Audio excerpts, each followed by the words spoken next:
Welcome back to Midday Kentucky, everyone. Live down here at Shakespeare & Co. in Hamburg. As you can see, we're sitting here with a few different types of drinks. We're going to get to that a little bit later on. But I wanted to talk to you a little bit about, we all know Americans are known for their self-reliance and belief. It's a matter of pulling your own bootstraps up and getting on with it. That's what they say. Don't you agree? Dr. James Stillwell, everyone in the house, we love you being with us. Always giving us incredible advice. So why does it make us feel so uncomfortable to ask for help? And is it a learnable skill? Yes. But what is the learnable? Not asking or asking for help? Asking is a learnable skill. The reason we hesitate most of the time, I think we believe they will say no.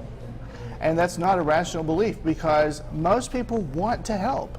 If they were just aware of how they might be able to be invested in and help you out. Okay. Well, I know that is such a Troy does not have a problem asking for help. Well, telling me what I need to do. But that's a little different than maybe asking for help. Can you tell us to help you? Yes, that's true. Can you tell us a little bit about unintentional blindness and what that really describes? That's talking about how most people are going about their business and they have no idea you need help. Oh, okay. One experiment was done with seminary students at Princeton, and they were on their way to deliver a sermon, and on the way there was planted someone that was acting to be a homeless person, clearing their throat, seemed like they were asking for help, and they told them that they told the seminary student they were late, so they weren't even aware. And so that's the whole point of the prodigal son story, is that the religious person passes by the person in need. So most of the time, we are just focused on something else. Right, right. Yeah, I'm sorry, look, I don't mean to be rude or, you know, people are busy. Yeah. Right. You know, and maybe they don't want your help either. Well, you know, they don't want to verbalize that. Most of the time, if they're aware of a need and they have time and resources, and they know why you're asking them, they will help. All right, so what is the best way to communicate that with the person that is helping? So I'm needing the help, David's going to help me. Yeah. How do I communicate what I'm needing, what I'm needing help with? This is important. You need to be specific. Say, I need A, B, and C. Yeah. And you need to let him know why him.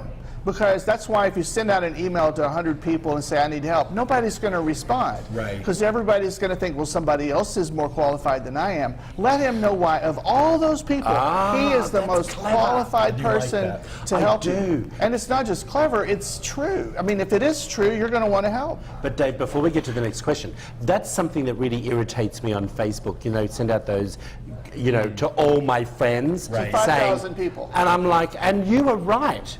I never respond. Right. I feel like sometimes when you do start helping, though, the boundaries kind of get blurred. How do you lay those boundaries out for somebody so that if I needed help from Troy, but I keep on nagging and asking for more and more and more, how do you define those boundaries?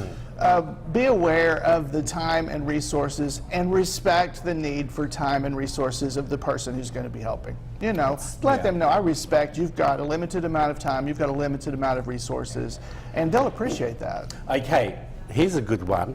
How do you tell the person that you've been helping that you can no longer help anymore?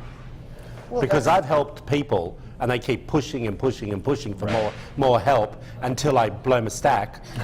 And then we're no longer friends because I find it hard once I've started helping to say no. Or you're afraid to help because you don't want to ruin that relationship, like what Troy was saying.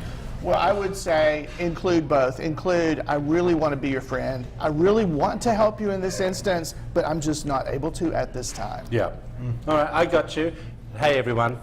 He's brilliant. He is. If you want to find out more information about Dr. James Stillwell, all the information's up on the screen. He is brilliant. We love him being on the show. We are live, everyone, down here at Shakespeare & Co. in Hamburg. Back after this short break.